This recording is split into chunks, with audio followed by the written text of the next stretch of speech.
Um, yeah, it depends. What do you guys want to know about it?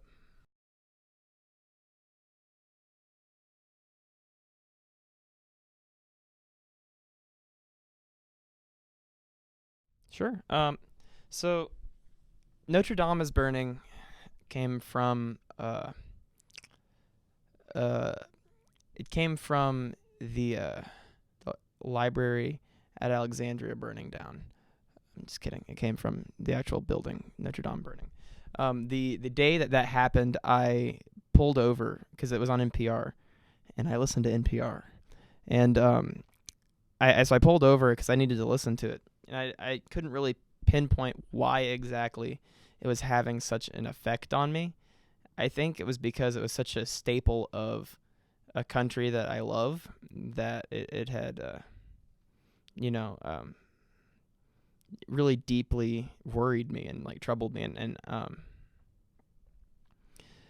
and so I was trying to figure out why it meant so much to me, and I got on Instagram because I'm like, surely people are being dramatic about it, and sure enough they were.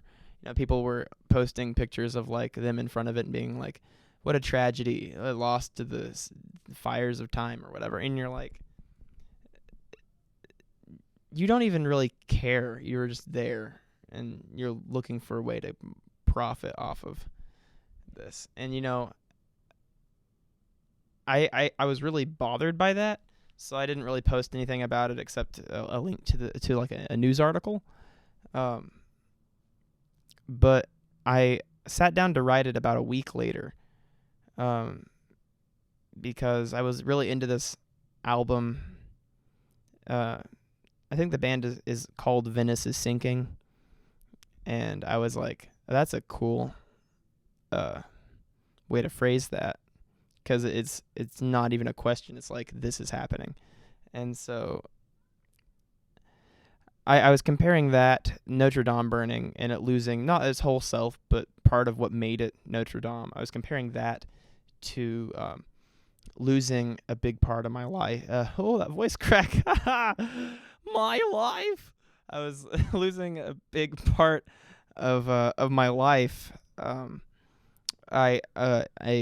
was in a very long relationship for a very long time, and we went our separate ways around the same time that happened, like a few months after or before that, and so I was using that as an analogy to like, you lose part of yourself, but you can rebuild from it. It's a tragedy right now, but you really can move on, and that's what the whole album is about. It's about moving on and growing, because for the first time in like forever, I feel like I'm growing as a person, and I thought it was important to kind of capture that moment in my life.